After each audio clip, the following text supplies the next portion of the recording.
18 વર્ષે ઝડપાયેલા આરોપીને 12 વર્ષની કેદ, 6 લાખનો દંડ, 30 કિલો ચરસ કેસમાં પોલીસ કસ્ટડીમાંથી ફરાર થયો હતો. 3 જ વર્ષમાં અમદાવાદ સેશન કોર્ટે સજા કરી. બાળકી સાથે અડપલા કરનાર સ્કૂલ રિક્ષા ચાલકને 1 વર્ષની સજા. 9 વર્ષીય પીડિતાએ કહ્યું, અંકલને માફ કરવા છે, મમ્મીને કોર્ટમાં આવવું પડે તે ગમતું નથી. બાળકીને હિંમત બદલ 2000નું ઇનામ.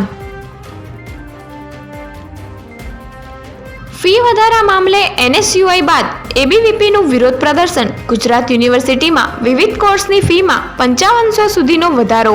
આંદોલન કરી રહેલા કાર્યકર્તાઓને ટીંગાટોળી કરી દૂર કરાયા.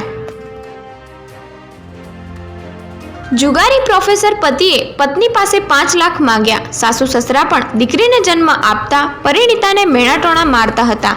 પોલીસે ફરિયાદ નોંધી. 6 મહિના યાતનાઓ વેઠી US પહોંચ્યો ને પકડાયો. 35 લાખ લઈ સુરતના યુવકને ગેરકાયદે મોકલનારા 2 એજન્ટ સામે FIR. બંદી બનાવી ખતરનાક જંગલો પાર કરાવ્યા. સુરતમાં આગ લાગતા અફરાતફરી. સરદાર બ્રિજ નીચે કચરાના ઢગલામાંથી ભયાનક ધુમાડો નીકળતા વાહનો થંભી ગયા. 45 મિનિટ બાદ આગ કાબૂમાં આવી.